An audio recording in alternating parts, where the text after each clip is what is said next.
Araw ng Sabado. Maagang gumising si Lola Carming upang ihanda ang mga panindang kanilang ilalako ng apong si Pau Pau. Inayos niya ang guyabano at papaya na bagong sungkit lamang niya sa isang basket. Ang kamuting kahoy naman ay kanyang inilagay sa palanggana upang hindi siya mahirapan sa pagdala nito. Mahimbing ang tulog ng kanyang apo. Sila lamang dalawang nakatira sa kanilang kubo. Buhat ng mamatay ang mga magulang ni Pau Pau, ay siya na ang nag-aruga sa bata. Maliit man ang tinitirhan nilang kubo, masaya at kontento naman ang maglola. Pagsapit ang 6:00 ng umaga, ginising na ni Lola Carming ang kanyang apo na si Pau Pau upang maaga silang makapaglako. Apo, gumising ka na. Kailangan na nating magtinda habang sariwa pa itong mga prutas. Napahaba ang tulog mo anong oras ka ba natulog kagabi? 8:00, Lola. Pinag-aralan ko pa kasi ang lesson ni Ma'am Pascual kahapon. Sa totoo lang po, nahirapan kasi ako sa math Kaya todo study ako. Ganyan nga, Apo. Pagbutihin mo ang pag-aaral, ha? Yan na lamang ang may papamana ko sa'yo.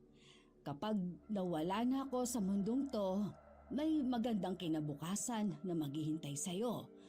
Lahat gagawin ko, makapag-aral ka lang. Mahal na mahal kita, Apo ko.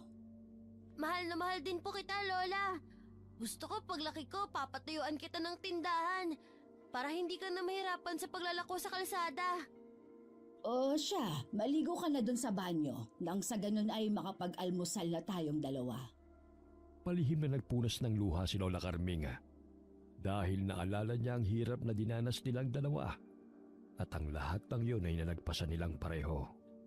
Agad na bumitaw si Pau Pau sa pagkakayakap sa lola niya na nooy naghihikap pa.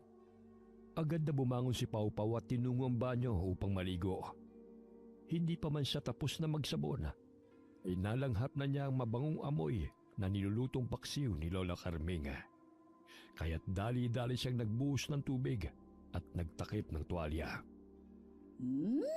Ang bango!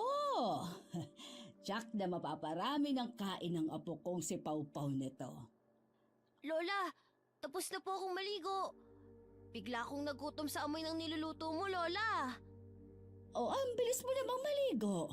Kinuskus mo ba na mabuti ang katawan mo? Opo, Lola. Kasong lamig po ng tubig Inihanda ko na ang mga damit mo. Andyan na, nakahanger. Matapos mong magbihis, umupo ka na rito upang makakain na tayo.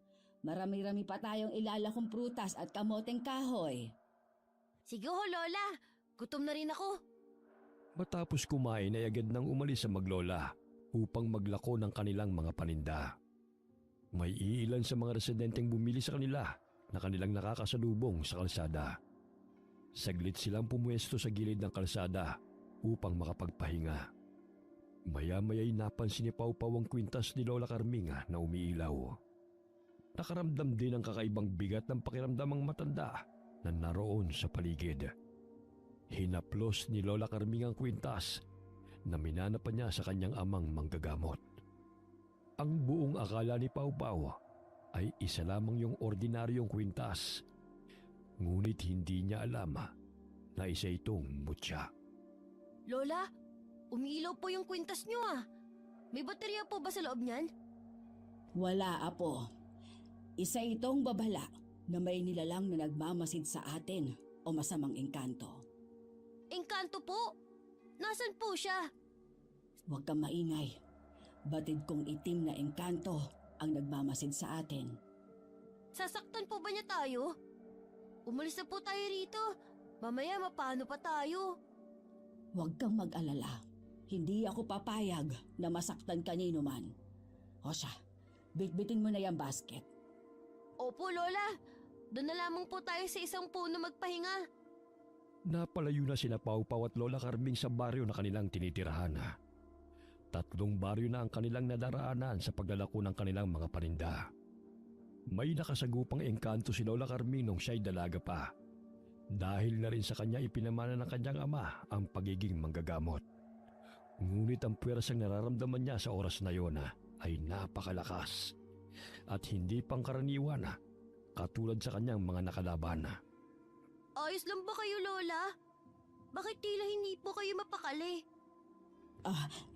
Ayos lang ako, Apo. Huwag mo na akong intindihin.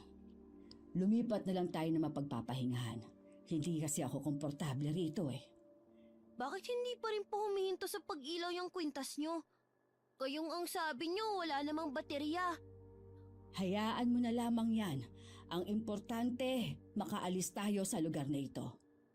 Tumango na lamang si Pau Pau at lumakad bitbit ang basket na may lamang mga guyabano. Palinga-linga pa rin siya sa paligid dahil hindi maalis sa kanyang isipan ang engkanto na sinasabi ni Lola Carming. Ngunit wala naman siya nakikita sa paligid. Makalipas ang ilang oras na paglalakad, ay nakaramdam ng pagod at gutom si Pau Pau, kaya saglit silang huminto. Tumingala si Lola Carming sa araw upang malaman kung anong oras na. Wala siyang relo, ngunit alam niya ang oras sa pamamagitan ng pagmasid kung saan nakatapat ang araw. At yun na ang nakasanayan niya. 12:00 na pala ng tanghali, Apo. Kumain na muna tayo at mamaya na lang natin to ilalako sa panghuling baryo. Opo, Lola. Pinagsaluhan na maglola ang baon nilang nilagang kamoteng kahoy. Matapos kumain ay nakatulog si Pau Pau dahil sa pagod. Hinayaan na lamang siya ni Lola na matulog saglit upang maibsan ang pagod nito sa paglalakad. Ikaw na lamang ang meron ako, Apo. Kaya gagawin ko ang lahat upang makapag-ipon ng pera na pangtustos sa pag-aaral mo. Magbabanat ako ng buto hanggat kaya ko pa. Poprotektahan kita laban sa mga masasamang elemento na gustong kumuha sa'yo. Isasakripisyo ko ang lahat, kahit ang aking buhay.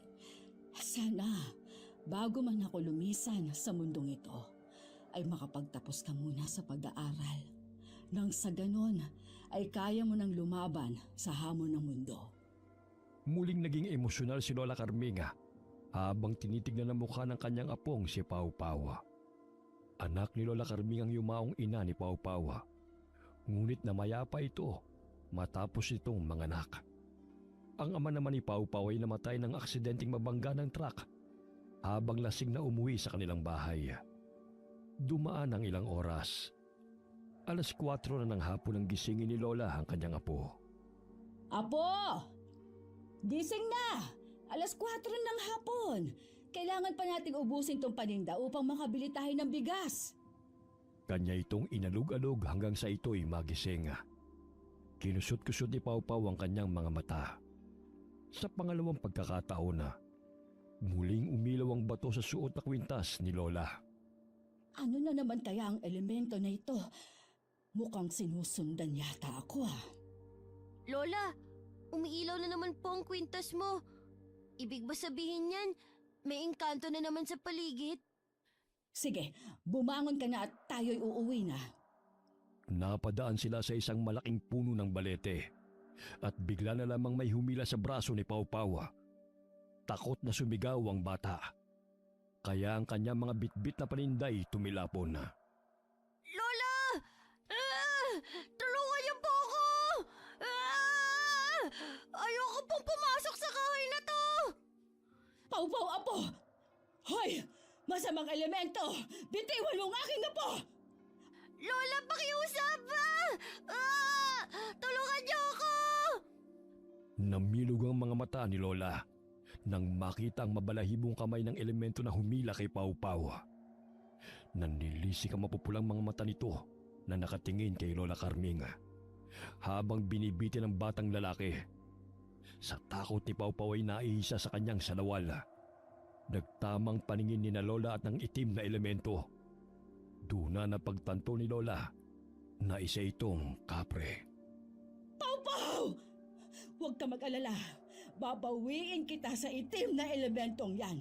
Hindi ko hahayaan na makuha ka nila sa akin at maagaw nila ang aking mutya. Bitiwan mo ako! Kapring pangit! Ibalik mo ako kay Lola! Hoy, kapring itim! Ilabas mo ang aking apo. Ayokong saktan ka. Ngunit kung hindi mo ilalabas ang aking apo, ay mapipilitan akong labanan ka. Inilibot ni Pau Pau ang kanyang paningin sa paligid. Hinanap niya si Lola Carminga. Ngunit tanging malalaking puno lamang ng balete ang kanyang naaaninaw. Hindi na yun ang lugar na kanilang pinuntahan ni Lola. Wari niya ay nasa ibang lugar na siya. Pinitik siya ng kapre, kaya't tumilapon siya sa mga halaman na noon lamang niya nakita. Maraming mga kakaibang bulaklak sa paligid na sumasayaw, kasabay ng pag-ihip ng hangin. Magiging alipin at kalaro na kita, bata. Katulad nila. Ngunit kay bilis ng buhay ninyong mga tao. Ang bilis ninyong mamatay. Anong ginawa mo sa kanila? Ba't ang daming mga kalansay? Pakiusap, ayokong maging alipin mo. Wala ka nang magagawa. Akin ka na ngayon. At ang matandang kasama mo ay wala nang magagawa pa.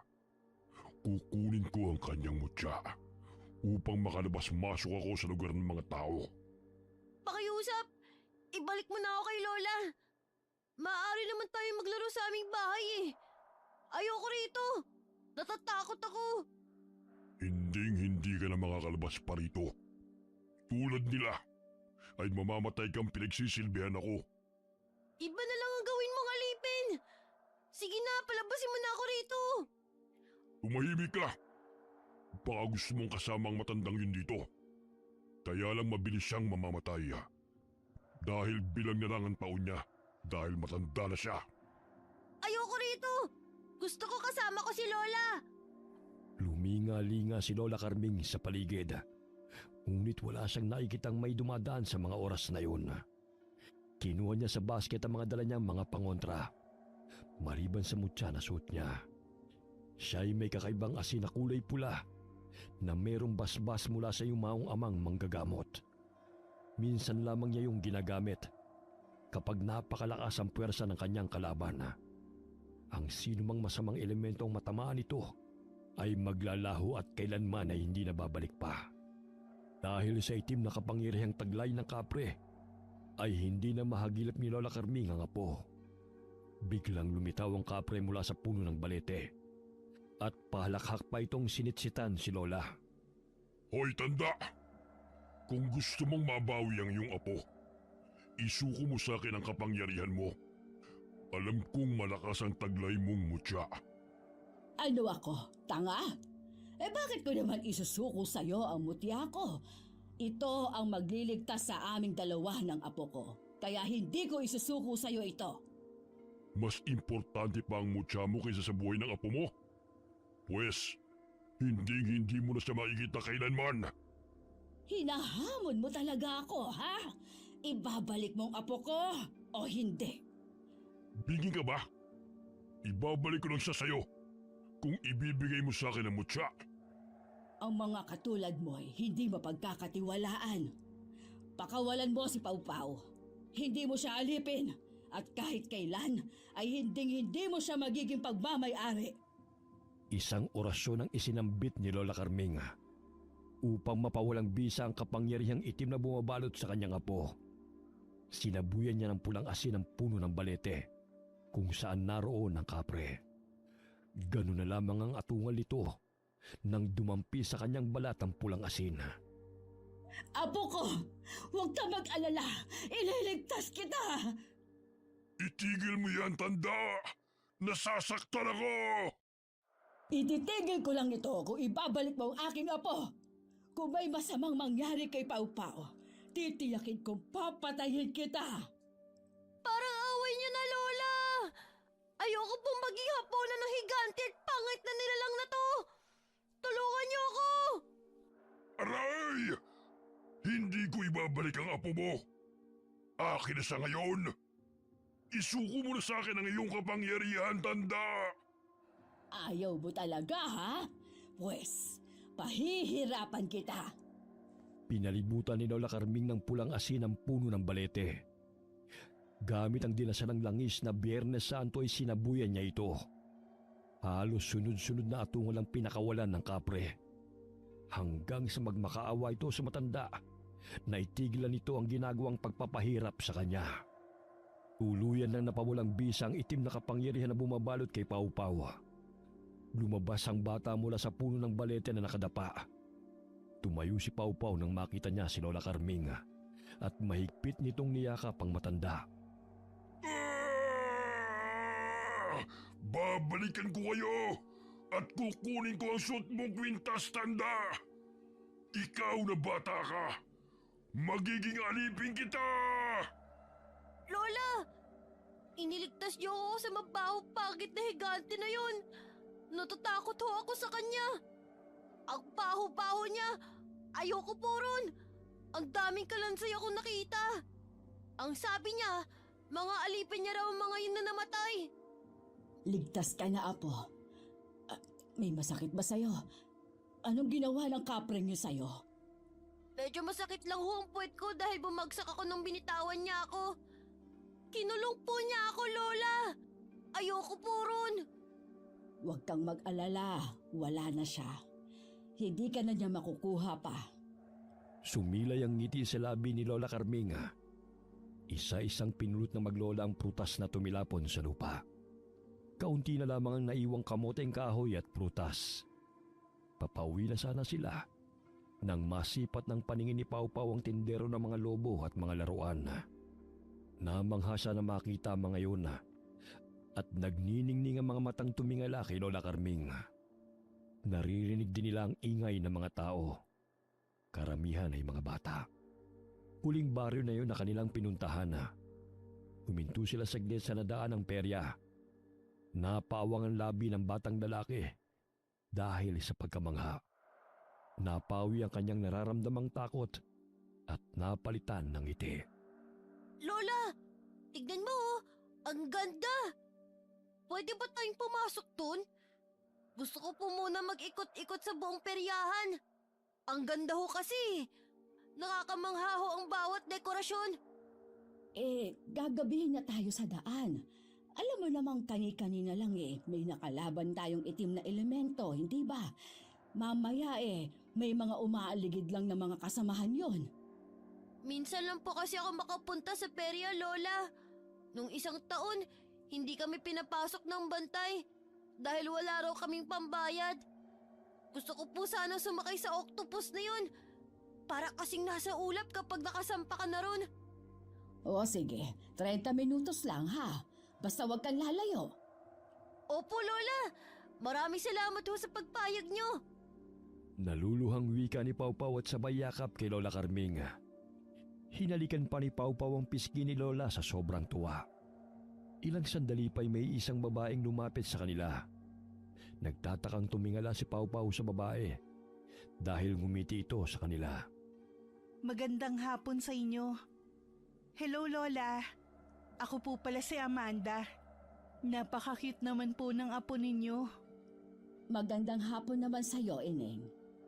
Pansin ko lang hindi kayo taga rito, no? Ngayon ko lang kasi kayo nakita Abay, oo. Nakarating kami rito dahil naglalako kami ng mga prutas at gulay. Hindi ko sukat akalain na mapadpad kami rito ni Pau Pau. Uuwi na sana kami, kaso nga lang, nakita niya itong perya. Kani-kanina lang sarado pa ito ng aming madaanan Fiesta kasi rito ngayon. May konting handa kami sa bahay. Sumama po kayo sa akin. Alam kong gutom na kayo dahil sa layo na nilakbay nyo. Huwag ka na mag-abala pa, Iha. Pauwi na rin kami sa amin. Kinuha ni Amanda ang mga laruang nakapatong sa mesa. May pwesto siya sa peryahan, kaya maraming mga batang nag-uumpukan sa color games na kanyang pagmamayari dahil maraming papremyo. Ganun na lamang ang tuwa ni Pau Pau nang tawagin siya ni Amanda upang ibigay ang laruang barel na umiilaw sa kanya. Hi! Itong laruan para sa'yo. Parang ang bait mo kasi. Marami pa sa bahay. Kung gusto mo maghapunan kayo ni Lola ron. May hinanda kaming masarap na ulam. Nakakahiya na sa'yo, Ineng. Maya-maya uuwi na rin kami ni Pau Pau. Ano ba kayo, Lola? Welcome po ang lahat sa amin. Gutom na ako, Lola. Kumukulo na ang aking tiyan, oh. Ikaw talagang bata ka. Kaya nga uuwi na tayo Hapon na Baka gabihin pa tayo sa daan.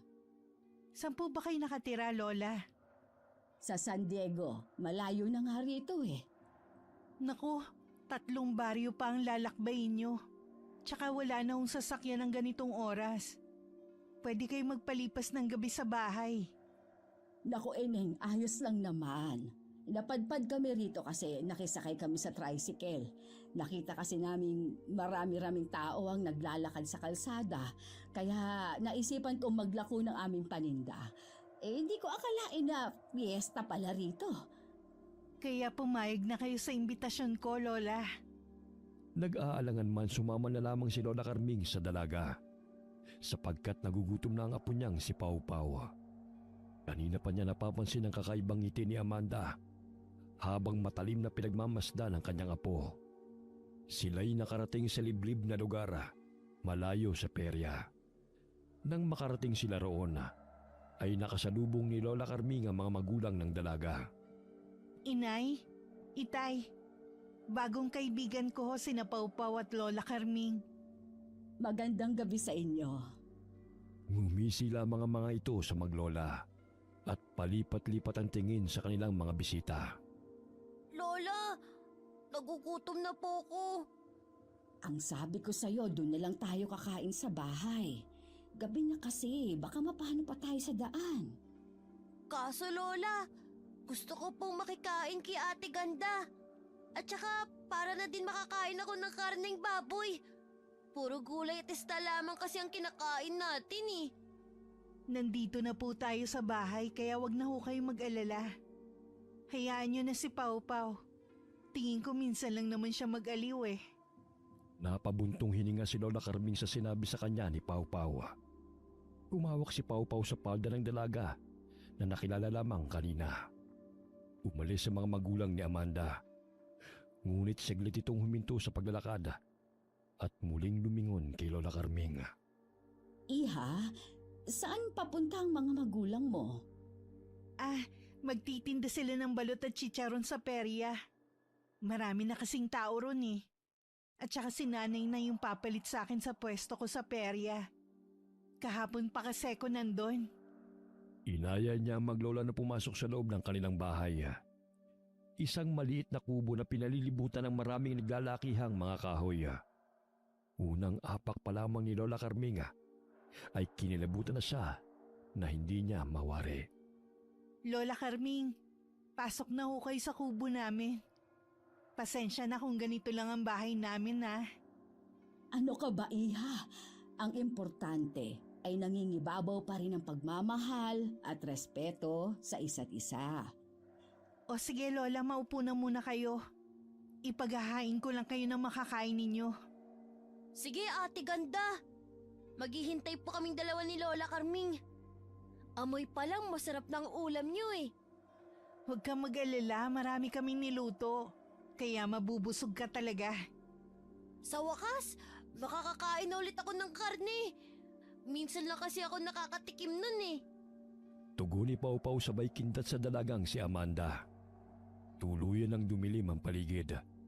Kaya't napatingin si Pau Pau sa bilog na buwan nang sumilip siya mula sa bintana. Naaaliw siyang pinagmasdan yun. Sa kabilang banda, abala si Amanda sa paghain ng kaldereta. Lumabas siya mula sa kusina, bit-bit ang isang mangkok na may lamang kaldereta. Baka sa mga mata ni Pau Pau ang pananabik nang makita nito ang bit-bit na ulam ng dalaga. Ate Ganda, anong klaseng putahe po yan? Kaldereta. Specialty kasi ni nanay ito. Tuwing fiesta, ito yung niluluto niya. Wala ba kayong bisita maliban sa amin, Iha? Kanina pa po pumunta ang mga bisita ng kapatid ko. Maaga silang pumunta rito eh. Ganun ba? Ang tahimik kasi ng lugar at malayo-layo ang mga pamamahay. Nang matikman ni Pau Pau ang kalderetang inihain sa kanila ni Amanda, ay sarap na sarap ito sa pagkain. Nakadalawang mangkok pa si Pau Pau, kaya sobrang nabusog siya. Nanatili na lamang sina Lola Carming at Pau Pau sa bahay ni Amanda upang magpalipas ng gabi. 9:00 ng gabi, napabalikwas ng bangon si Lola Carming nang makarinig ng boses ng dalawang taong nag-uusap. Bahagya siyang sumilip sa maliit na butas ng dingding. Narinig niya na pinag-uusapan sila ng mga ito. Anong tinatago ng pamilyang ito? Kailangan kong maging mapagmasid. Kung ano man ang plano nila sa aming dalawa ni Pau Pau, ay sisiguraduhin kong hindi sila magwawagi. Lola, bakit gising pa po kayo? Ha? Wala, Apo. Kinagat kasi ako ng lamok. Lola, naiihi po ako. Halika, Apo. Sasamahan kita sa labas. Maliwanag naman ang buwan eh. Hinawakan ni Lola Carming ang kamay ni Pau Pau. Hindi pa man sila nakakalabas ng kwarto, ay nakarinig sila ng mga yabag patungo sa kanilang kinaroroonan. Lola, natatakot po ako. Tsaka, naiihi na rin. Huwag kang matakot, Apo. Nandito si Lola at hindi kita bababayaan. Dito ka nalang umihi. Mukhang may mga tao kasing paparating. Nagpalinga-linga si Lola sa paligid. Kinuha niya ang basket na naglalaman ng kanyang mga gamit. Apo, kailangan nating makatakas rito. Hindi na magandang nararamdaman ko. Tila may nalalapit na panganib. Ano pong panganib? Basta, sundin mo na lamang ang pinag-uutos ko. Kahit naguguluhan si Pau Pau ay tumango lamang siya habang nakikinig sa sinasabi ni Lola. Lumapit si Lola Carming sa bintana at dahan-dahan niya itong binuksan. Marahan siyang sumilip sa labas kung may tao ba o wala. Nang masiguro niyang walang tao, ay sinenyasan niya si Pau Pau na lumabas ng bintana. Lola, natatakot po ako. Apo, huwag kang mag-alala. Hindi kita pababayaan. Nakalabas sila ng bintana ng matiwasay. Napakapit si Pau Pau sa braso ni Lola Carming nang makita niya kung paano nagpalit ang isang babae bilang isang aso. Lola, may aswang. Huwag kang lumikha ng ingay. Baka makita nila tayo. Dahan-dahan silang naglakada nang hindi namamalayan ng mga aswang. Naabala sa pagsibak ng kahoy at pag-aasikaso sa mga rekados. May nakitang malaking kawali si Lola Carming at doon na tumambad sa kanyang paningin ang mga ulo ng tao. Nagkubli sila sa mga puno at marahang naglakad upang hindi sila makita ng mga taong naroon. Nakalayo sila sa lugar na yon at doon na tuluyang nasuka si Lola Carming dahil sa kanyang nakita. Nasa loob ng malaking palangganang naglalakihang bituka ng mga tao at ang mga ulo ng mga biktima ay nasa malaking kawali. Lola, ano pong nangyari sa inyo? Diyos ko! Hindi ko sukat akalain na mapupunta tayo sa liblib na baryo nito. May pangontra silang ginamit upang hindi mahalata ng manggagamot na katulad ko na sila ay mga aswang. Malalakas ang puwersa nila, Apo. Kailangan na natin umalis dito bago pa tayo gawing handa sa kanilang kapistahan. Mga aswang sila, Lola? Oo, pero kailangan mong sumunod sa lahat ng aking sasabihin. Ha? Huwag kang matakot at kailangan mong maging matapang. Opo, Lola. Hinay-hinay silang naglakad patungo sa gubat. Ngunit nakaapak ng pako si Pau Pau. Bago pa man makasigaw si Pau Pau, ay mabilis na natakpan ni Lola Carming ang kanyang bibig. Tumulo ang luha sa mga mata nito sa sobrang sakit. Saglit silang tumigil sa paglalakad at nagtago sila sa may damuhan. Pau, dito ka muna. Babalik lamang ako sa kubo. Huwag kang gagawa ng ingay upang hindi tayo mahuli ng mga aswang. Nakalimutan kong dalhin ang basket nang tayo ay bumaba mula sa bintana. Lola, huwag niyo ho ako iwan dito. Sasama ho ako, La. Hindi pwede, Apo. Kapag sumama ka sa akin, maaari nila tayong mahuli. May sugat ang mga paa mo, Apo. Dito ka lang. Ligtas ka rito. Kaso natatakot ho ako. Ayoko pang mamatay, Lola. Kaya nga dumito ka lang. Babalik agad ako. Kailangan ko yung balikan upang makaligtas tayo rito. Ito yung asin. Kapag may lumapit sa'yo, sabuyan mo nito. Ha? Balikan mo ako agad, Lola. Hihintayin kita rito. Pahikbing tugon ng bata. Muling niyakap ni Lola Carming si Pau Pau at hinalikan niya ito sa noo. Nagtago si Pau Pau sa mayayabong na mga damo. Tinakpan niya ang kanyang bibig habang namimilipit sa sakit dahil sa sugat na natamo. Dahan-dahan na naglakad si Lola Carming pabalik sa kubo at muli siyang dumaan sa bintana. Napangiti si Lola Carming nang makita niya ang bote na pinaglalagyan niya ng langis.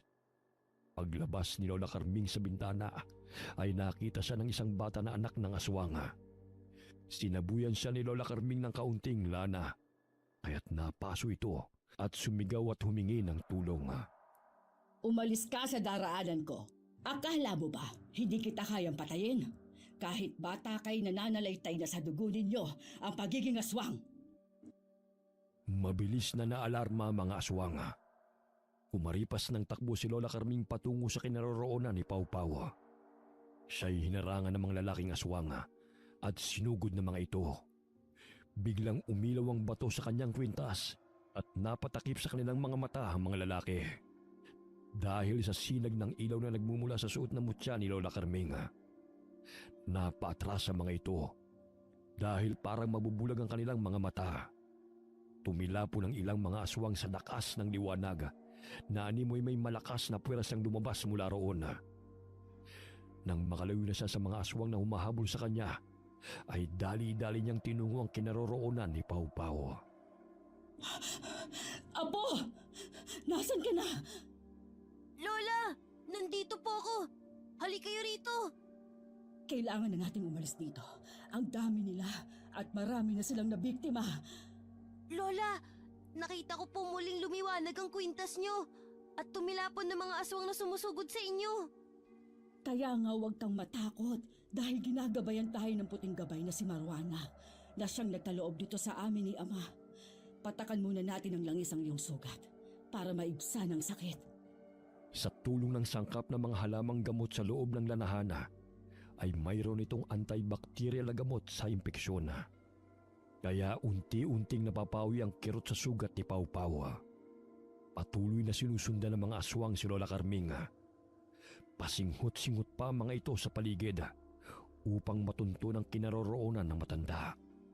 Sa di kalayuan ay naaninaw ni Lola Carming si Amanda at ang mga magulang nito na nagpalit ng anyo bilang mga manananggal.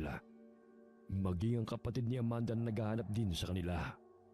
Pinahiran ni Lola Carming ang katawan ni Pau Pau ng langis upang walang sino man sa mga aswang ang makakahawak sa kanya.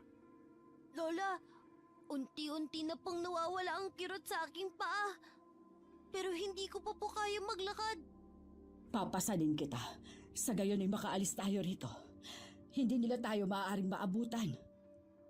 Lola, mabigat po ako. Mamaya mabali pa yung mga buto nyo.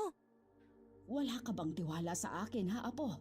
Kahit 60 anyos na ako, ay kaya pa kitang pasanin. Patuloy silang pinaghahanap ng mga aswang. Naririnig na maglola ang malakas na pagaspas ng mga pakpak ng mga aswang. Nanlilisik ang mga mata ng mga ito habang inililibot ang mga mata sa paligid. Sa tulong ng mutyang bato ni Lola, ay binigyan siya nito ng lakas at liksi. Mabilis siyang tumakbo habang pasan sa kanyang likod si Pau Pau. May nakita silang kubong malayo sa lugar ng mga aswang. Dahan-dahan na inilapag ni Lola Carming si Pau Pau sa lupa at nagpalinga-linga sa paligid. Umatok si Lola upang humingi ng tulong. Ilang sandali pa'y bumukas ang pinto at bumungad sa kanila ang isang matandang lalaki na hindi malayo sa edad ni Lola. Batid ni Lola na isa rin yung manggagamot dahil malakas ang enerhiyang kanyang nararamdaman. Pagpaumanhin mo, Ginoo, kung naabala ko man ang iyong pagpapahinga, ngunit kailangan namin ng tulong mo. Hinahabol kami ng mga aswang. Ayoko nang masangkot sa mga aswang na yan. Sa iba na lamang kayo humingi ng tulong. Pakiusap, maawa ka. Kahit ang apo ko na lamang ang patuloyin mo, may sugat siya at hindi na niya kaya makalakad. Hindi ko pwedeng harapin ang mga aswang ng kasama ang aking apo. Sadyang mapanganib. Sige, pumasok na kayo rito. Salamat. Tatanawin ko utang na loob ang iyong pagtulong sa aking apo. Lola, iiwan niyo po ako rito. Ayoko po. Sasama po ako sa inyo. Apo, hindi ka pwedeng sumama sa akin. Delikado. Maaaring mahirapan ako sa paglaban sa mga aswang kung kasama kita. Mabuti na't lumito ka muna sa kanya. Babalikan kita mamaya. Kailangan ko lang puksain ang mga aswang na humahabol sa atin. Alam kong pinaghahanap pa nila tayo. Nandyan na sila. Mas mabuting pumasok ka na rin. Alam kong marami na naman ang naglipa ng mga pesting mga aswang na yan. Kailangan ko silang harapin. Dahil hindi titigil ang mga yon. Gusto nilang kunin si Pau Pau.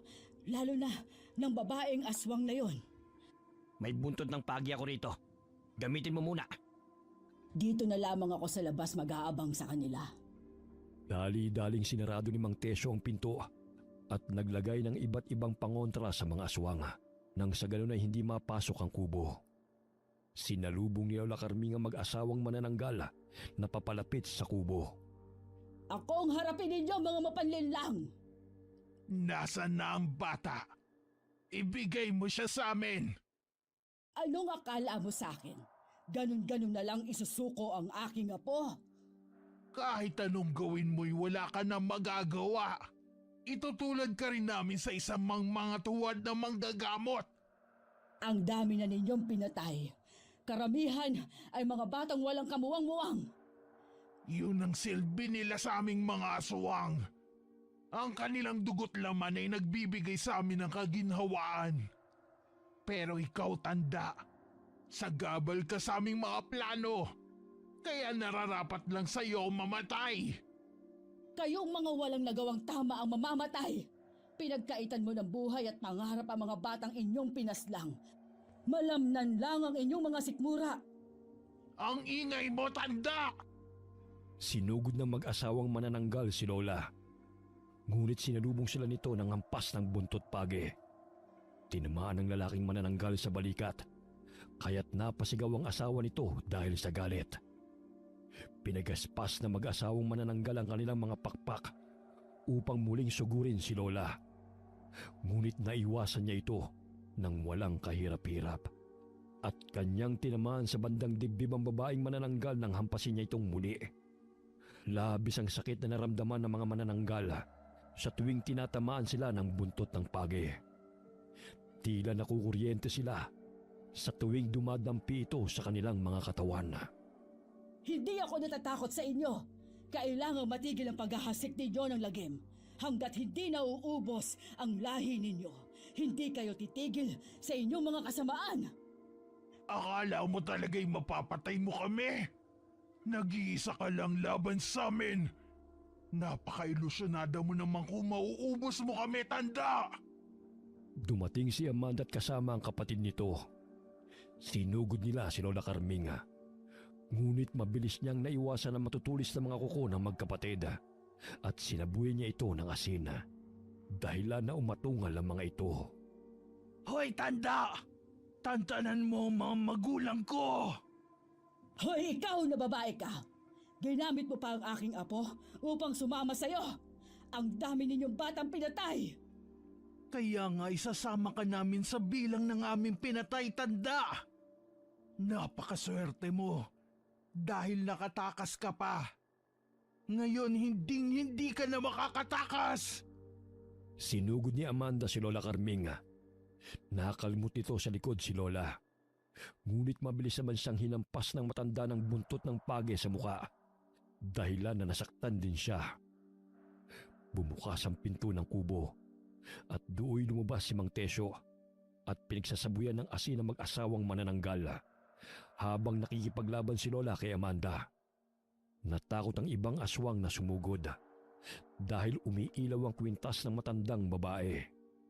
Gamit ang pinatulis na kawayan ay tinusok ni Mang Tesyo ang pakpak ng amang manananggal, kaya malaki ang sugat nitong natamo. Ang lalakas ng loob niyong lumabas na naman ng inyong mga lungga. Tinaon niyo pa nakabistahan ng baryo. Nay! Tay! Umalis na kayo rito! Kami nang bahala sa mga walang yang matatandang to! Pilit na pinagaspas ng amang manananggal ang kanyang mga pakpak at inalalayan siya ng asawa nito.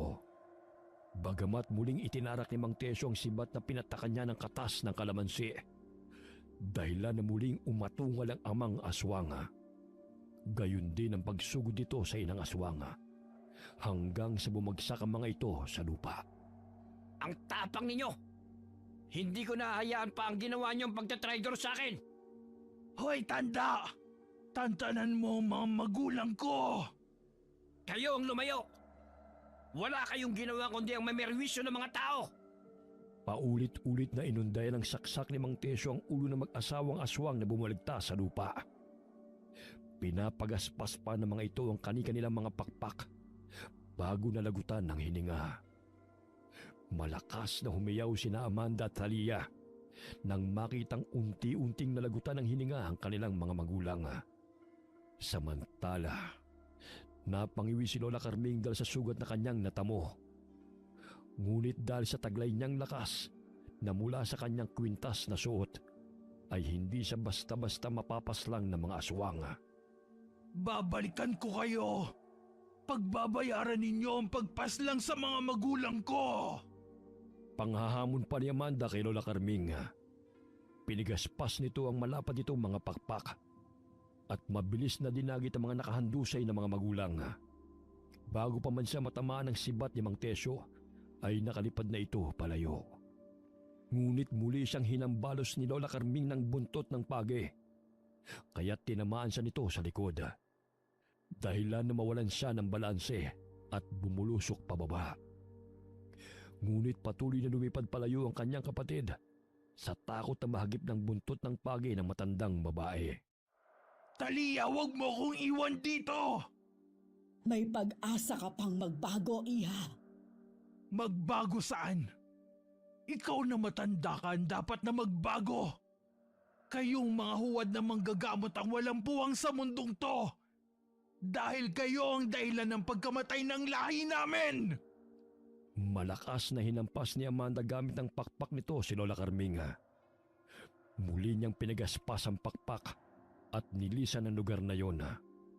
Naiwan si Lola Carming. Sa sobrang pagod ay napaupo siya sa may damuhan at nakaramdam ng kirot sa kanyang likod. Pumasok ka na muna sa bahay. Alam kong pagod ka na sa pakikipaglaban sa mga aswang na yon.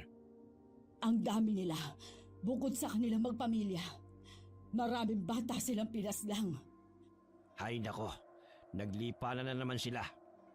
Matagal silang nanahimik. 1 linggo ko nang nararamdaman ang muling pagbabalik ng mga aswang na yon. Nasugatan ko si Amanda. Alam kong babalik yon para maghiganti.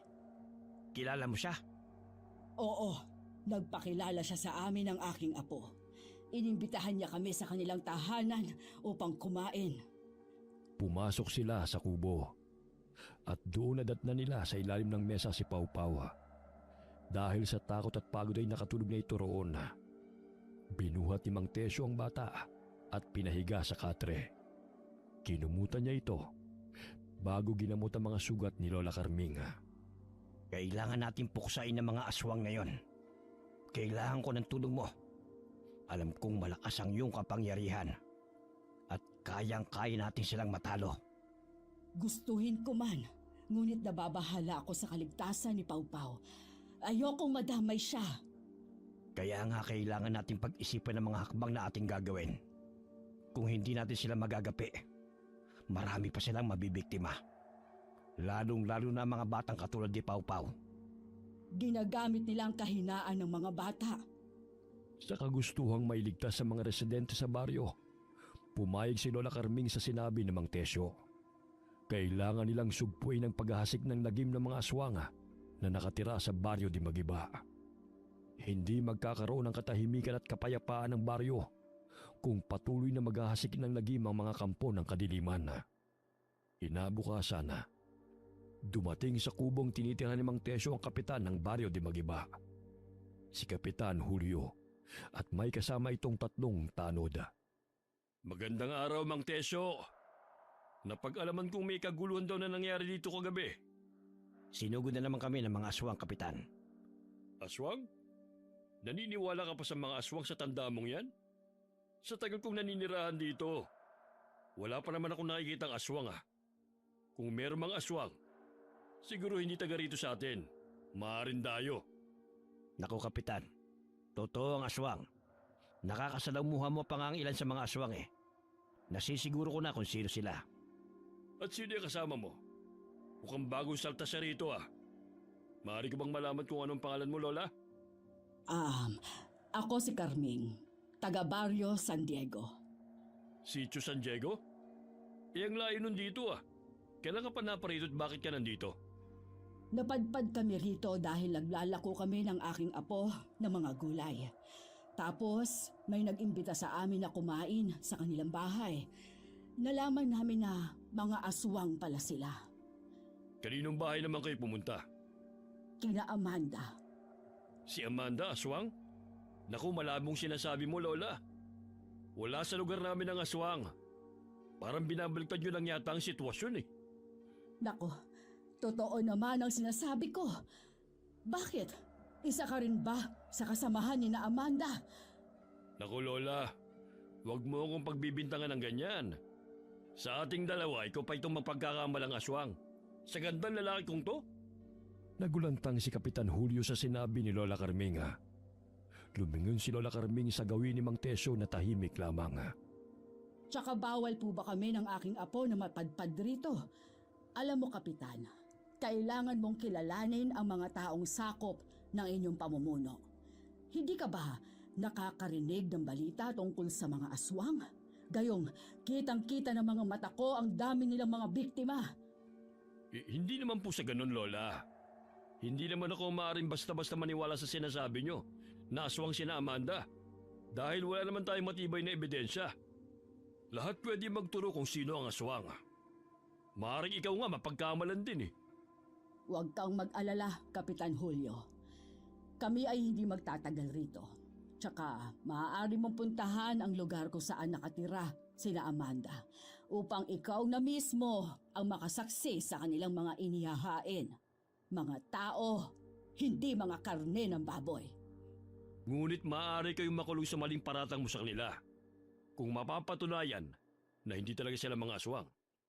Handa akong makulong kung maliman ako.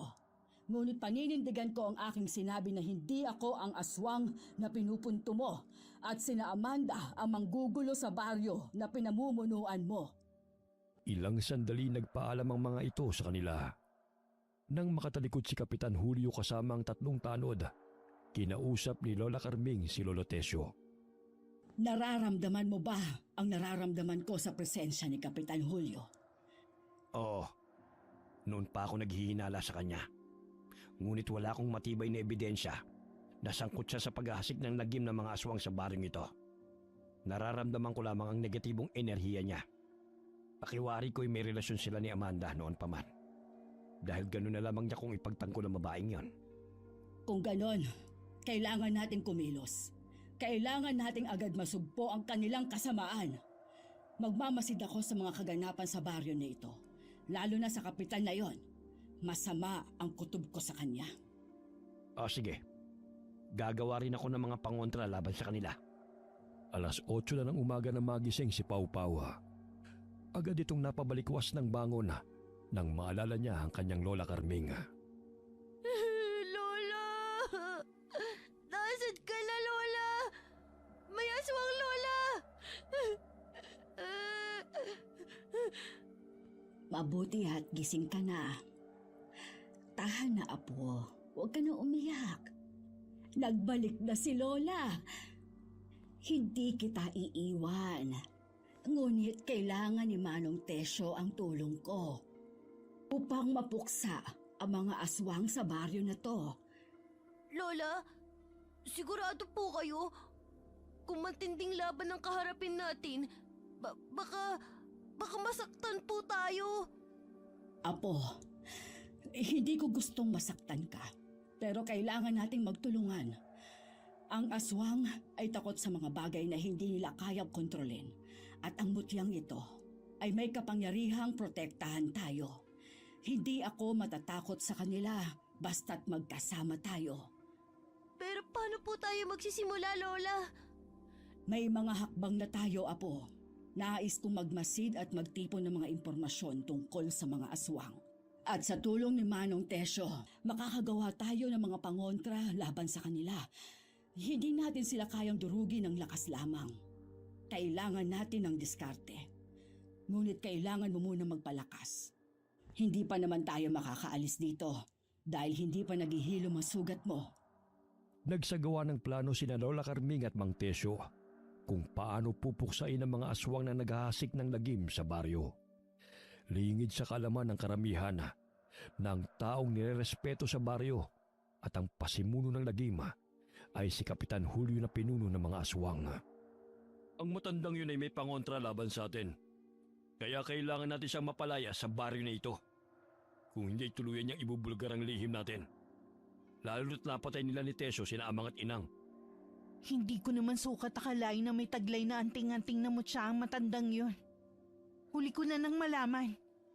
Hindi ka kasi marunong kumilatis ng bibiktimahin mo. Ayan tuloy. Ipapahamak mo pa ang buong angka natin.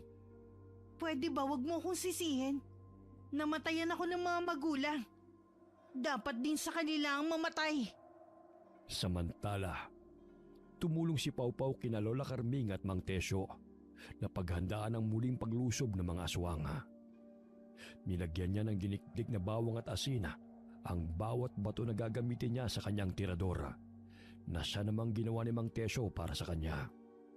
Lihim na pumuslit si Pau Pau at nagtungo siya sa kubo ni Amanda upang magmasid. Nang mapansin ni Lola Carming na wala ang kanyang apo, agad niyang nilibot ang paligid upang hanapin si Pau Pau. Lumipat sila ng matitirhan na hindi matutunton ni na Amanda. Ilang sandali lumabas ng kubo si Lolo Tesyo, bitbit ang sibat na ginawa niya para sa mga aswang. Naaninaw niyang aligagang hinahanap ni Lola Carming si Pau Pau. Bakit, Carming? Nasaan si Pau Pau? Hindi ko nga rin alam, Tesyo. Bigla na lang siyang nawala sa kanyang pwesto. Kani-kanina lang, nariyan siya sa batuhan. Hindi kaya nagtungo ito sa baluarte ng mga aswang? Ang batang yon, umiral na naman ang kuryosidad. Baka pinuntahan na niya ang mga aswang. Saan ka pupunta, Carming? Hindi ka pwedeng pumunta roon ng mag-isa. Sasama ako sa'yo. Hindi na kailangan, Tesyo. Dito ka lang. Ituloy mong pagsasagawa ng mga pangontra laban sa mga aswang. Hahanapin ko lang muna ang aking apo. O sige, Carming. Mag-iingat ka. At sana'y makabalik kayo ng ligtas. Maraming salamat, Tesyo. Ikaw rin ay mag-iingat rito. Agad na nagtungo si Lola Carming sa baluarte ng mga aswang. Dala ang panangga. Malayo pa lamang ay natatanong na siya ni Amanda. Anong ginawa mo rito, tanda? May pana ka pang dala. Sisiguraduhin mo na bang mapapatay mo ko? Ang apo ko, nandyan ba? Anong ginawa niyo sa kanya? Wala dito ang apo mo. Hindi ako hanapan ng mga nawawala. Anong sinasabi mo kay Kapitan na aswang ako? May nakita ba kayong mga pinatay na tao rito? Umamin ka, Amanda. Nasaan ang apo ko? Anong ginagawa mo rito, Lola? Hindi ba't ang sabi mo hindi na kayo magtatagal dito? Hinahanap ko ang aking apo, si Pau Pau. Ilabas niyo siya, Amanda! Huwag mong paratangan ng mga residente rito sa pagkawala ng iyong apo, Lola. Bakit, Kapitan Julio? Ikaw ba'y kakampi ng mga kampon ng kadiliman? Nagulat si Kapitan Julio sa kanyang narinig at nakaramdam siya ng takot nang matalim siyang tinitigan ng matanda. Naanimoy binabasa ang pagkatao nito. Ang mabuti pa, umalis ka na rito, Lola. Huwag mo kaming subukang kalabanin. Bakit, Kapitan? Isa ka sa kanila, hindi ba? Kaya mo sila dinedepensahan dahil mga kasamahan mo sila. Nagkukunwari ka pang magsisiyasat kung totoo ba ang sinasabi kong mga aswang sila. Ngunit pinagtatakpan mo lamang ang kanilang mga kasalanan. Huwag na huwag mo akong pagbibintangan. Dahil wala kang matibay na ebidensya sa mga sinasabi mo laban sa akin. Ilabas niyo ang apo ko! Umalis ka na rito, tanda. Kung ayaw mong putulin ko pa yung matabil mong dila. Hindi ako aalis rito hanggat hindi niyo nilalabas ang aking apo! Lola! Tulong! Tulungan niyo ako! Napalingon si Lola Carming sa batang tumawag sa kanya, si Pau Pau. Hawak-hawak siya sa braso ni Talia na kapatid ni Amanda. Nabitiwan nito ang bata ng kagatinsa nito, kaya't patakbong tinungo ni Pau Pau ang kinaroroonan ni Lola Carming. Huhulihin pa sana sila ng mga kasamahan ni Amanda, ngunit dahil sa mga asin at iba't ibang pangontra na dala ni Lola, ay hindi magawang makalapit ang mga aswang sa kanila. Mahina rin sila dahil sumisikat pa ang araw. Nilisan na maglola ang lugar ng mga aswang. Sila'y napadaan sa ilog. Napatda si Lola nang maaninaw na hinuli ng mga tanod si Mang Tesyo. Lola! Si Mang Tesyo! Hinuli nila! Sandali! Saan niyo dadalhin si Tesyo? Huwag kang mangialam dito, Lola. Napag-alam mo kung siya naghahasik ng lagim sa baryo na ito. Kailangan siyang paslangin. Marami nakasaksi na siyang naghahasik ng lagim. Huwag mo siyang pagbibintangan! Hindi siya naghahasik rito ng lagim kundi kayo! Ang dami na ngang nagtuturo na si Mang Tesyo ang aswang. Maaari isa ka nga rin sa aswang eh. Umalis ka na nga sa dadaanan ko, Lola. Tumigil na kayo! Huwag kayong magbulag-bulagan. Ikaw na kapitan ay kasapi ng mga aswang. Pinagbibintangan lang ninyo si Tesyo. Sa gayon ay may maituro lamang kayo sa mga tao na siyang dahilan na pagkawala ng mga bata. Hindi naniniwala ang mga tao kay Lola Carming. Bagkus siya'y pinagtatawanan lamang ng mga ito. Nagawa siyang traidorin ng mga taong kanyang tinulungan, kaya't hindi makapaniwala si Mang Tesyo sa maling paratang ng mga tao sa kanya. Kaya ikaw, Lola, kung ayaw mong madamay, umalis na kayo rito. Pakawalan niyo siya! Hindi siya ang totoong salarin, kundi sina Amanda at ang mga taong nakapalibot sa kanya. Maniwala kayo! Anong gagawin natin, Lola? Hindi natin siya pwedeng pabayaan, Apo. Tutulungan natin siya. Ikinulong ni Kapitan si Mang Tesyo sa kulungan sa labas ng barangay hall. Galit na galit ang mga tao kay Lolo Tesyo, lalo na ang mga anak at asawa ng biniktima ng mga aswang. Wala silang kamalay-malay na ang kapitan nila ang pinuno ng mga aswang. Nagdududa rin si Lola Carming na ang mga tao ay kinukontrol ni Kapitan Julio.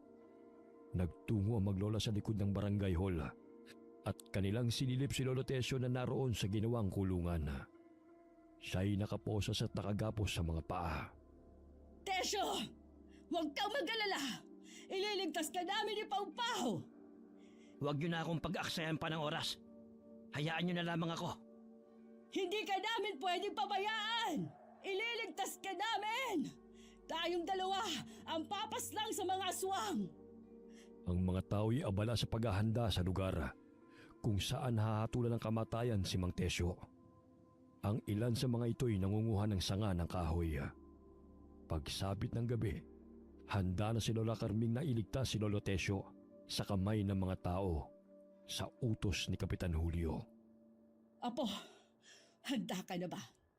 Dapat maging matapang ka. Opo, Lola. Handa na po ako upang iligtas si Lolo Tesyo sa mga kamay ng mga tao. Irador at pana ang dala ni Pau Pau. Samantalang bitbit ni Lola Carming ang buntot pagi na pinahira ng Biyernes Santong langis na may orasyon.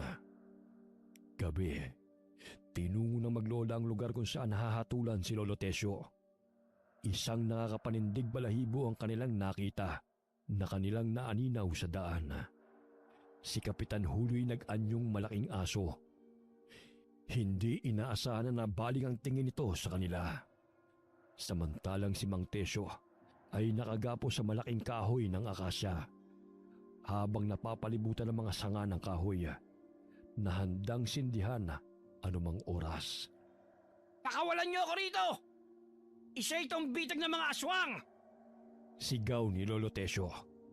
Ngunit hindi siya pinakinggan ng mga tao. Bagkus siya'y pinagtatawanan pa ng mga ito. Pagsisisihan niyo na hindi niyo ako pinakinggan! Si Kapitan Julio ang pinuno ng mga aswang! At kontrolado niya kayong lahat! Maniwala kayo sa akin! Maging kayo gagawin nilang pagkain! Hindi na makapaghintay ang mga tao sa pagsunog kay Lolo Tesyo. Ang mga mata nila'y puno ng puot Hangad nilang maipaghiganti ang mga mahal nila sa buhay na pinatay ng mga aswang, lalo na ang mga buntis at bata. Sa kakatakbo ni Pau Pau siya'y nahulog sa malalim na butas at nawalan siya ng malay. Samantalang si Lola Carming ay patuloy na hinahabol ang pinuno ng mga aswang at ng manananggal na si Amanda. Maya-maya'y nagpalit ng anyo ang mga taong naroon bilang mga aswang. Sisindihan na sana ng mga tao ang mga sanga na nakapaligid kay Lolo Tesyo. Ngunit malakas itong sumigaw. Nandyan na sila! Magtago na kayo! Uubusin kayo ng mga aswang! Isa itong malaking bitag! Mga hayok sila sa laman! Muli silang bumalik at wala na tayong kawala pa sa kanila! Bagamat hindi siya pinakinggan ng mga tao, hanggang sa tuluyan ang sinindihan ng mga tao mga sanga na may gas at lumiyab ang apoy. Agad na naalarma si Lola Carming nang may narinig siyang pagaspas ng pakpak ng manananggal na papalapit sa kanyang pinagkukublihan. Ngunit dinaanan lamang siya nito at dumiretso ito sa butas kung saan nahulog si Pau Pau. Naaninag niyang may hinihilang manananggal mula sa butas. Namilog ang mga mata ni Lola Carming nang makita na si Pau Pau yun na walang malay. Pau Pau, apo ko! Huwag mong sasaktan ang apo ko! Matuli na tumakbo si Lola Carming patungo sa kanyang apo dahil maingat itong pinahiga ng manananggal sa lupa. Nagkatitigan sila ng manananggal. Ngunit imbis na patayin ng manananggal si Pau Pau, ay tinulungan pa nito ang bata. Taos-pusong pasasalamat ni Lola Carming dahil mabait na aswang ang tumulong sa kanyang apo. Napagtanto ni Lola Carming na hindi lahat ng aswang ay masasama. May mabubuti rin sa mga ito at napatunayan niya yon sa dalagang manananggal na tumulong sa kanyang apo. Tinapik-tapik niya ang pisngi ng apo hanggang sa ito'y magising. Apo, gising. Nandito na si Lola. Ano ba ang nangyari sa'yo, bata ka? Lola, akala ko hindi ko na kayo makikita. O siya, kaya mo pa ba maglakad? Dahil kailangan ni Manong Tesyo ang tulong natin. Ayos naman po ako, Lola. Tara na po, Lola. Magkahawak kamay nilang tinahak ang daan patungo sa kinaroroonan ni Lolo Tesyo. Ngunit pagdating nila roon ay nagkakagulo na ang lahat. Nagkalat ang mga aswang sa buong paligid. Kanya-kanyang pinoprotektahan ng mga tao ang kanilang sarili laban sa mga aswang na lumusob sa plaza. Nagulantang si Lola Carming nang hindi niya mahagilap si Mang Tesyo. Inilibot niya ang kanyang paningin sa buong plaza. Nagsimula na mag-alala si Lola para sa kaibigan. Lola, tignan niyo. Si Lolo Tesyo itinakas ng manananggal. Marahil siya yung tumulong sa'yo? Tumulong po? Hindi ba masama sila? Hindi lahat na aswang ay masasama. Kagaya na lamang ng manananggal na tumulong sa'yo. Hindi alintana ng manananggal ang bigat ni Mang Tesyo. Dinala niya si Mang Tesyo sa loob ng kagubatan. Ang buong akala ni Mang Tesyo ay katapusan niya na. Ngunit nagulat siya sa ginawa ng manananggal. Itinago siya nito sa likod ng malaking ugat ng puno. Bago lumisan ng dalagang manananggal, mahigpit na ipinagbili nito na huwag siyang lalabas hanggat hindi siya bumabalik. Sa daan ay hinarangan ni Amanda si Lola Carming. Malakas nitong hinampas ng malalapad nitong pakpak ang matanda, kaya't tumilapon si Lola. Mukhang nangihina ka na yata, tanda. Nawala na ba ng bisa ang anting-anting mo? Hoy, pangit! Huwag mong saktan na lola ko! Aba, matapang ka na ngayon Eh kung patayin ko tong matandang hukloban na to. Huwag mong sasaktan si Lola! Sunod-sunod na inasinta ni Pau Pau gamit ang tirador ang aswang na si Amanda. Tinamaan ito sa noo ng batong binabad sa bawang at asin. Tumayo si Lola Carming at paulit-ulit na hinampas ng buntot ng pagi. May tansong patalim si Lola, kaya't sinaksak niya ito sa bandang likod ng ulo. Huwag mong pangunahan ang lakas na matanda dahil mabilis maubos ang aming pasensya. Lola, natamaan ko siya sa noo! Yay! Nagawa ko! Oo, apo. Tinamaan mo siya. Patay na po ba siya, Lola? Siguro. Tingnan mo, hindi na niya magawang makalipad pa. Pero ang masasamang aswang lang ang pinapatay. Ha? Ang dami pa nila, Lola. Kailangan natin sila isa-isahin. Napawi ang kasiyahang namumutawi sa mukha ng bata nang makitang may paparating na aso na gustong lapain si Lola Carming. Ngunit muli niyang kinuha ang tirador at pikit matang pinakawalan ng batong bala ng kanyang tirador. Tinamaan ang asong aswang sa mata, kaya't malakas itong umatungal. Tinulungan ni Lola si Pawpaw na patayin ng malaking aso.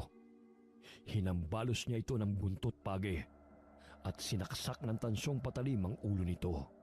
Dahilan na bumulagta ito sa lupa. Nagpalinga-linga sila sa paligid upang hanapin si Mang Tesyo.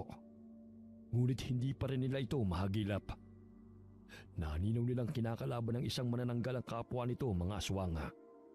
Maya-maya'y naaninaw nila Lola na lumabas ng puno si Mang Tesyo at tinulungan sila sa paglaban sa mga aswang. Nararamdaman kong hindi lang aswang ang naparito. Sumasabay pa ang masasamang elemento dahil sa kabilugan ngayon ng buwan. Maya-maya'y narinig niya ang tinig ng mga itim na elemento. Mas lalong lumiwanag ang mutya na suot ni Lola. Ito'y nagpapahiwatig sa paparating na digmaan laban sa mga masasamang elemento, aswang at itim na engkanto. Apo, ihanda mo ang iyong sarili. Gamitin mo ang mga pangontra na ibinigay ko sa iyo. Hanggat maaari, huwag mong ihiwalay ang mga yon sa iyong katawan upang hindi ka mapahamak. Opo, Lola. Andito lang po sa aking bulsa. Ilang sandali na aninaw ni Lola Carming na nagsilabasa ng mga itim na elemento sa kagubatan. Gusto nilang kunin ang mutya na suot ni Lola upang magkaroon ng malakas na kapangyarihan. Pinagtulungan nila si Lola. Ngunit sumaklolo ang mga puting engkanto. Isa na roon ng puti ang gabay ni Lola Carming, si Meruana. Lola, tignan niyo. May babaeng lumiliwanag. Taig pa niyang ilaw natin sa bahay. Meruana, ang tagal na panahon mula nang magkita tayo. Napangiti lamang si Meruana at iwinasiwas niya ang kanyang kamay. Animoy natakot ang mga itimang engkanto sa kanya, kaya't nagsipula siya ng karamihan at bumalik sa tinitirhan nilang mga puno. Nakakabulag ang sinag ng puti ang gabay. Siya si Meruana, ang nagbigay sa akin ng mutya, maging ni Ama. Pambirang lakas ang meron siya. Kinatatakutan siya ng mga itimang engkanto. Ilang sandali tila pumasok si Meruana sa katawan ni Lola Carming. Tila bata lamang itong nagkatawang matanda kung makipaglaban. Gamit ang buntot pagi, ay isa-isa niyang hinahambalos ang kanyang mga kalaban. Maging ang mga itimang elemento na gusto siyang sugurin ay napaatras dahil sa liwanag na kumakawala sa buntot pagi. Ngayon lang ako nakaramdam ng ganitong lakas sa talambuhay ko. Tignan mo, Lolo. Bumabagsak sila. Sige, Lola. Durugin mo ang mga kalaban. Magtago ka, Apo. Mamaya matamaan kita. Tumakbo si Pawpaw upang magkubli sa likod ng puno. Ngunit hindi niya inaasahan na may aswang na nagkukubli roon, kaya't hinablot siya nito upang kagatin. Sa pagkakataong yun ay hindi na masyadong takot ang bata sa tulong at gabay na rin ni Meruana. May nakapasang sanga at itinusok yon sa mata ng aswang. Kanina pa kayo Nakakapagod na kayong tumakbo. Ni hindi kayo maubos-ubos. Pawpaw, napaano ko riyan? Huwag niyo na po kong alalahanin. Tinusok ko na po ang mga mata niya. Hinablot ni Mang Tesyo ang aswang na gustong sumakmal kay Pawpaw at inunday niya ito ng saksak sa katawan ng paulit-ulit. Mga wala kayong magawa kundi ang pagbintangan ako. Ngayon, sino sa atin ang aswang, ha? Apo, nasan ka na? Nasaktan ka ba riyan? Hindi ho, Lola. Siya po ang nasaktan ko. Gusto kasi ako sakmalin Huwag kang mag-alala, Carming. Tinodas ko na. Bahagyang nakaramdam ng katahimikan sa paligid si Lola Carming. Ngunit malakas na umihip ang hangin at nanindig ang kanilang mga balahibo dahil sa pinakawalan na pwersa ng mga engkantong itiman at kampo ng kadiliman. Ngayon lang ako nakaranas ng ganito sa tanang buhay ko. Mukhang nagsanib pera sa mga kampo ng kadiliman. Tignan mo ang buwan. Tila nilalang mo ng dilim ang liwanag. Ibig bang sabihin may nagbabadya pang panganib? Hindi ko rin alam. Hindi basta-bastang nagpapakita si Meruana kung walang masamang mangyayari. Ang huling pagpapakita niya ay 30 taon na ang nakalilipas. Noong panahon na naglipa ng mga mambabarang sa aming baryo. Nakakabingi ang katahimikan. Palagay mo'y may gagawin pa ang mga aswang na yon? Parang wala naman na sila, Lola. Hindi ko na naririnig ang mga atungal nila. Huwag ka maingay dahil hindi lahat ng katahimikan ay ligtas. Maaaring nagmamatsyag lang ang mga kalaban sa ating mga ikinikilos. Maya-maya'y sabay-sabay na umatungal ang mga aswang na nagtigbaliw bilang malalaking aso. Sabay-sabay nilang nilusob sina Lola Carming, Mang Tesyo at Pau Pau na nooy magkakasamang nakatayo. Sabuyan mo sila ng pulang asin at langis. Hindi ko hahayaan na makalapit ang mga animal na yon kay Pau Pau. Gamit ang kawayan ay isa-isa silang hinahambalos ni Mang Tesyo. Dahilan na pumalahaw ang mga ito sa tuwing tinatamaan. Hinahambalos din ni Lola ng buntot pagi ang kanyang mga kalabang aswang. Habang si Pau Pau ay nakabang sa kanilang paglapit, hawak ang supot ng pulang asin. Ilang sandali biglang umilaw ang kwintas ni Lola Carming ng nakakabulag. Maging si Mang Tesyo at Pau Pau ay napatakip ng kanilang mga mata. Lahat ng kanilang mga kalaban ay tila napapaso sa liwanag na nagmumula sa kwintas. Isa-isang bumubulagta ang mga aswang sa lupa. Naanimoy natutusta sa tuwing tinatamaan ng liwanag na nagmumula sa kwintas. Apo, kita mo? Ang liwanag ng kabutihan ay hindi matitinag ng dilim. Opo, Lola. Natutunan ko na hindi lahat ng laban tinatapos ng madilim na puwersa. Ang liwanag ay laging magtatagumpay. Sana magwakas na ang paghahasik ng lagim ng mga aswang. Pinagbintangan pa ako ng mga yun. Patay na si Kapitan at Amanda. Karamihan pala rito na naninirahan ay mga aswang. Taga-bundok sila. Kaso simula nang magawi rito si Julio at nanalong kapitan, ay unti-unti na silang nagsilipat dito sa baryo. Kaya ang daming nawawalang kabataan. Mabuti na lamang ay natuklasan ang kanilang lihim. Kung hindi sa tulong niyo, hindi ko naman ito magagawa na mag-isa. Napansin ni Lola Carming na tila may pwersang lumabas mula sa kanyang katawan. Muli niyang nakaharap si Meruana na kanyang engkantong gabay. Inilapat ito ang kanyang mga palad sa ulo ni Lola at Pau Pau. Napangiti si Lola Carming sapagkat alam niya na kung sino magiging tagapangalaga ng kanyang anting-anting at batong mutya kapag siya'y namayapa. Ilang sandali nawala si Meruana sa kanilang paningin. Ngunit muling kuminang ang kanyang kwintas. Pahiwatig na naroon lamang sa paligid si Meruana na gumagabay sa kanila. Nanatili sila sa loob ng gubat kasama ang mga nakaligtas na mga tao. Gayon na lamang ang paghingi ng paumanhin ng mga tao dahil sa maling bintang nila kay Mang Tesyo.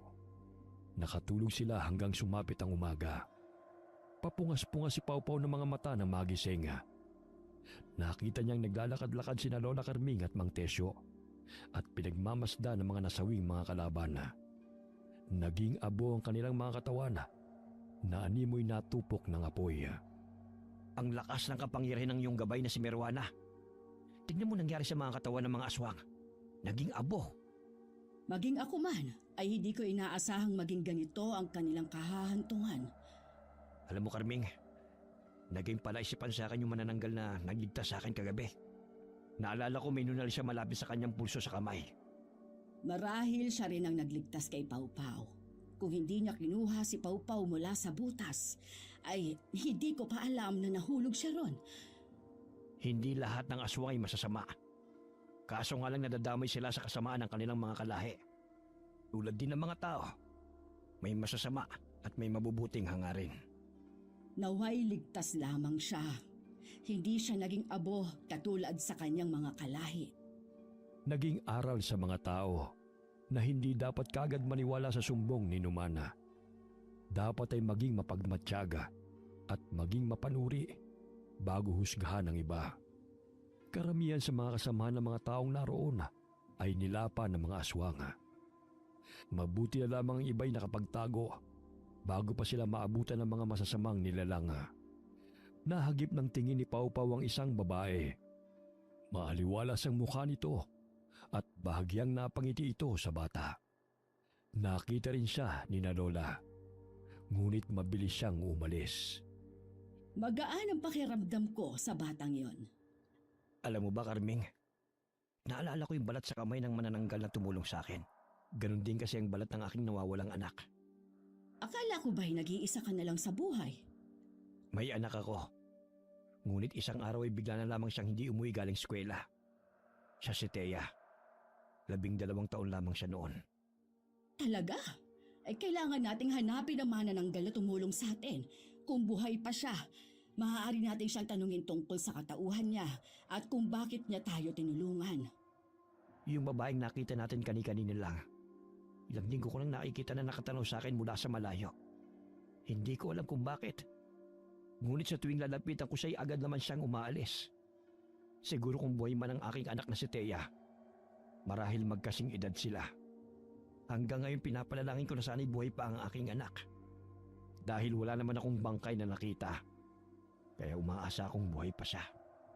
9:00 na ng umaga nakarating si Mang Tesyo sa kubong kanyang tinitirhan. Napagpasyahan ni na Lola Carming at Pau Pau na manatili na muna roon ng isang araw bago umuwi sa kanilang tinitirhan sa San Diego. Sa ilang araw nilang pananatili sa baryo ng mga aswang ay marami nang naganap na pangyayari. Hindi naman maiwan ni Pau Pau si Mang Tesyo dahil kahit papano naging malapit na siya sa matanda. Lolo Tesyo, di ba wala na namang aswang? Sana dalawin mo kami sa amin. O di kaya'y dadalawin ka namin ni Lola rito. Abay, oo naman. Magkaibigan na tayo eh. Oh, eto, luto na ang nilagang saging. Alam kong gutom na kayo. Ayoko na pong kumain ng karne. Mamaya karne na pala yun ng tao. Gusto ko na lamang ng gulay at prutas, Lola. Minsan, hindi maganda ang pagiging matakaw sa pagkain. Hinay-hinay lang para sigurado'y magkatay na lang tayo ng manok. Tsak ligtas yung kainin. Bukas araw ng Lunes, may jeep nang bumabiyahe papunta sa San Diego. Madalang lang ang mga jeep na napapadaan dito dahil liblib na lugar na at paunahan din ang sakay. Oo nga eh. Kaya nga nilalakad na lang namin sa tuwing kami ay naglalako ng aming mga paninda. Alam mo, Tesyo, siguro may rason kung bakit kami napadpad sa lugar na ito. Tila ba'y hinihila ang mga paa ko na makapunta rito. Marahil sa utos ng iyong gabay na puksain ang mga aswang dito sa baryo. Kung hindi ka dumating, marahil ako na ang tostado ng mga tao.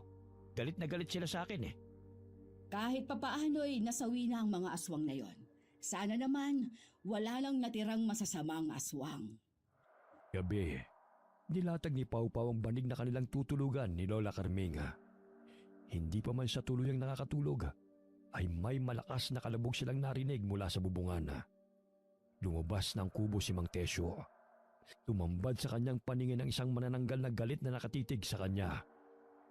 Hinambalo siya nito ng malalapad na pakpak at sinugod upang sakmalin. Lola, si Lolo Tesyo humihingi ng tulong. Sandali, kukunin ko lang ang buntot ng pagi. Maaaring may aswang na nakapuslit na naman. Dumito ka lang at isarado mo ang pintuan. Lumabas ng bahay si Lola Carming. Bumungad sa kanyang mga balintatawang galit na manananggal. Kayo ang pumatay sa aking pamilya. Ang dapat sa inyo'y mamatay rin. Kayo ang tunay na salot, hindi kami. Wala na talaga kayong kadala-dala, ha? Bitiwan mo si Tesyo! Bago pa man mahataw ni Lola gamit ang buntot pagi ang manananggal na si Talia, ay malakas na siyang hinambalos nito ng pakpak. Inilapit ito ang mahabang dila at ipinulupot sa kamay ng matandang babae. Kung akala mo'y katulad ako nila na patumpik-tumpik at kinaya lang ninyo, pues ibahin niyo ako. Hindi ako papayag na matatanda ang tatalo sa akin. Papatayin kita katulad sa masasamang aswang na kalahi mo! Yun ay kung hindi ka malagutan ng hininga sa gagawin ko. Hirap na makabangon si Mang Tesyo. dahil napilayan siya sa paa ng matisod. Tutusukin na sana ng manananggal sa leeg si Lola Carming gamit ang dila nito nang biglang dumating ang isa pang manananggal at biglang sinakmal ang kauri nito. Malakas na palahaw ang pinakawala ng masamang manananggal at nagulat sa ginawa ng kauri nito. Nabitiwan nito si Lola Carming, maging ang matanda ay nagulat dahil muling bumalik ang manananggal na tumulong sa kanila. Habang naglalaban ng dalawang manananggal sa himpapawid, ay tinulungang makabangon ni Lola Carming ang kaibigang si Tesyo. Muntik na ako ron ah. Bumalik siya upang tulungan tayo. Oo nga, malakas ang kutob ko na siya ang anak kong si Thea. Pero bakit siya naging isang manananggal? Paano nangyari yun sa kanya? Tulungan natin siya. Batid kong mas malakas ang masamang manananggal kaysa sa kanya. Marahil ay umiinom ito ng sariwang dugo ng sanggol at buntis, kaya malakas siya kumpara sa iba. Ilang sandali na aninaw ni Lola Carming ang putol na ibabang bahagi ng manananggal. Ngunit nag-alinlangan siyang lagyan ng asin yun dahil baka pagmamayari yun ang tumulong sa kanila. Hindi ko maaaring lagyan ito ng sangkap. Baka sa kanya ang bahagi ng katawan nito. Tutulungan ko siya. Kukunin ko lang ang sibat ko. Napalingon sila sa kinaroroonan ng dalawang manananggal na naglalaban nang may bumulusok patungo sa lupa. Pinagaspas nito ang kanyang mga pakpak, ngunit hirap na siyang makalipad dahil sa sugat na natamo at nabali ang kanyang pakpak. Nagpakita ka pa talaga. Hindi ko alam kung bakit buhay ka pa. Nakaligtas ka pala mula sa mga kasamahan namin. Ngunit katulad ka pa rin namin. Alam mo bang dahil sa pakialamero mong ama, kung bakit ka nagkaganyan? Ginawa kang aswang ni na ama't ina. Sa gayon siya mismo ang papatay sa'yo. O ikaw ang papatay sa kanya dahil galit siya sa mga kauri namin. Narinig mo ba yun, Carming? Anak ko raw siya. At akong dahilan kung bakit siya naging ganyan. Kaya siguro hindi siya nakauwi. Dahil mas minabuti niyang lumayo kaysa patayin ako. Mukhang dehado siya sa isang yun. Tulungan natin siya. Paika-ikang tinungo ni Mang Tesyo ang kinaroroonan ng manananggal. Bago pa man ito makalipad palayo, ay hinagis ng matandang lalaki ang hawak nitong sibat patungo sa lumilipad na manananggal. Sasanggain pa sana niya ito, ngunit tumusok yun sa kanyang pakpak. Dahilan na bumagsak siya sa lupa. Thea, anak. Totoo bang narinig ko? Ikaw ba yan? Tesyo, kailangan muna nating matalo yung isang manananggal. Mukhang tatakas na naman siya, oh. Nabaling ang tingin ni Mang Tesyo sa manananggal na nanakit sa kanya. Kaya't hinambalos niya ito ng pinatulis na kawayan. Kahit mapatay mo man ako, hindi mo na matatanggal sa anak mo ang pagiging aswang. Hindi ba't galit ka sa mga katulad namin? Kaya pinatay mo ang aking mga kasamahan. Sige, patayin mo ang sarili mong anak. Dahil isa na rin siyang aswang na kinamumuhian mo. Mga hayop kayo! Pinagkaitan niyong mabuhay si Thea ng normal. Mga wala kayong awa! Wala ka nang magagawa, tanda. Maging ikaw ay pinaglaruan ng kapalaran. Hindi ka magiging masaya. Kayong lahat! Mga hayop kayo! Mga wala kayong awa! Bakit ang anak ko ang pinahirapan niyo? Humahagulgol na paulit-ulit na hinambalos ng Mang Tesyo ng kawayan ng ulo ng manananggal. Tumatalsik pa ang malapot na dugo nito hanggang sa bawian ito ng buhay. Nakiusap si Thea na patay na rin siya ni Mang Tesyo dahil hirap na rin siya sa kanyang pagiging aswang. Madalas niyang nilalabanan na kumain ng laman ng tao at uminom ng sariwang dugo. Nang makatakas sa sakutan ng mga aswang, ay mas minabuti niyang manirahan malayo sa gubat upang hindi makasakit ng mga tao kahit ang kapalit nun ay ang paglayo sa kanyang ama. Lumapit ang ibabang bahagi ng katawan ni Thea at dahan-dahan siyang pumatong doon upang mabuo ang kanyang katawan. Ilang sandali nagpalit siya ng anyo bilang normal na tao. Ngunit malaki ang sugat na kanyang natamo sa kanyang likod at balikat. Nabali rin ang kanyang kaliwang braso. Halika, ipasok natin siya sa kubo bago pa man siya makita ng mga tao at patayin. Ikaw nga anak, buhay ka. Gagamutin natin ang mga sugat mo. Huwag ka mag-alala, magkakasama na tayo muli. Ilagay mo na muna siya dyan sa may papag. Kukuha lang ako ng maligamgam na tubig upang malinis ang kanyang mga sugat. Matagal kong hinintay ang pagbabalik mo, anak. Malakas ang pakiramdam kong buhay ka. Hindi ako naniwala sa sinasabi ng mga tao na patay ka na. Labis ako nagdalamhati sa pagkawala mo, anak. Bigyan mo ako ng pagkakataon na maiparamdam sa iyong muli ang pagmamahal ng isang ama. Naluluhang hinaplos ni Thea ang pisngi ng amang umiiyak. Mula noon ay matagal na niyang nais na mayakap ang ama. Ngunit natatakot siya na saktan ito kapag naging ganap siyang manananggal at hindi makontrol ang sarili. Kahit masakit ang kanyang mga sugat, ay pilit niyang niyakap ang ama. Lolo, sino po siya? Siya ang ate Thea mo. Siya ang anak kong matagal ko nang hinahanap. Madalas kong pinapanalangin sa may kapal na buhay siya. Anak niyo po siya? Pero nakita ko isa siyang aswang, Lolo. Shh! Pau-Pau, doon ka na muna sa gilid at gagamutin ko muna ang ate mo. Huwag ka na munang mausisa, ha? Opo, Lola. Kinabukasan ay muling natakot na naman ang mga tao. Dahil sa muling nakitang patay na manananggal sa daan. Inilibing ng mga tao ang bangkay ng manananggal sa pangunguna ni Mang Tesyo. Naging lihim ang pagkatao ni Thea mula sa mga kababaryo. Dahil nakasanay na nitong tumira sa gubat, ay hinayaan na lamang ni Mang Tesyo ang pasya ng anak. Paano ba yan, Tesyo? Aalis na kami ni Pau-Pau. Naway, maging payapa na ang baryong ito mula sa mga aswang. Batid kong masaya ka na dahil makakasama mo na si Thea. Napagtanto ko, Carming. Marahil kayo ni Pau-Pau ang naging dahilan upang makabalik ang aking anak. Dahil sa napagawi ko sa baryo ng mga aswang, ay naging susi yun na makabalik ang aking anak. At mapatay sila na siyang dahilan ng lagim dito sa aming lugar. Hindi ko kayo makakalimutang dalawa. Pangako, bibisitahin ko kayo sa San Diego. Aabangan namin ang inyong pagdating doon, ha? Pagbaba mo sa malaking puno ng Nara, papasok doon ay bahay na namin. O siya, sige na. May paparating ng jeep. Paalam, Lolo. Mag-ingat po kayo ni Ate Thea. Ikaw rin ha, magpapakabait ka. Huwag ka nang gagala sa gabi, delikado. Opo. Paalam po ulit, Lolo. Hanggang sa muli nating pagkikita. Paalam na sa inyo, Tesyo. Ikaw nang bahala kay Thea. Oh, ayun na.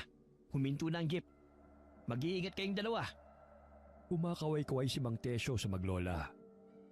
Napapangiti pang palingon-lingon si Pau-Pau sa matanda habang lumalakad patungo sa jeep. Tila isang panaginip ang nangyari kina Pau-Pau at Lola. Gabi-gabi ring napapanaginipan ni Pau-Pau ang mga pangyayari. Minsan ay napapabalikwas pa siya ng bangon at umiiyak sa pag-aakalang hinahabulan naman sila ng mga aswanga. Apo, tapos na. Wala na silang lahat. Hindi ka na nila muling masasaktan pa. Lola, hindi ko po maialis sa isipan ko na mamaya dumating sila.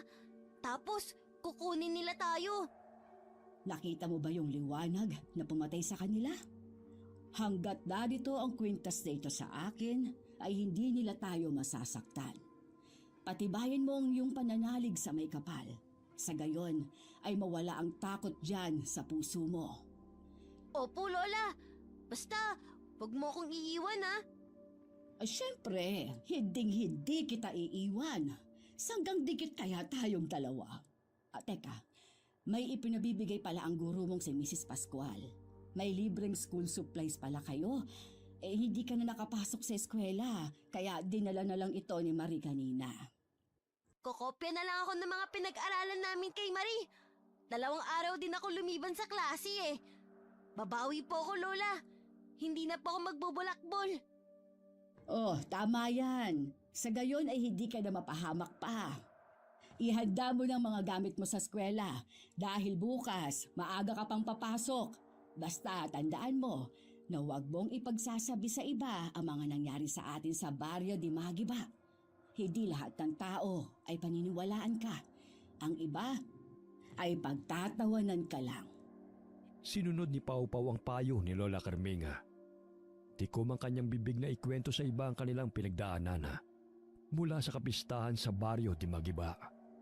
Tanging sa mga guhit na lamang niya inilalarawan kung ano ang nangyari sa kanila sa baryo ng mga aswang. Wakas,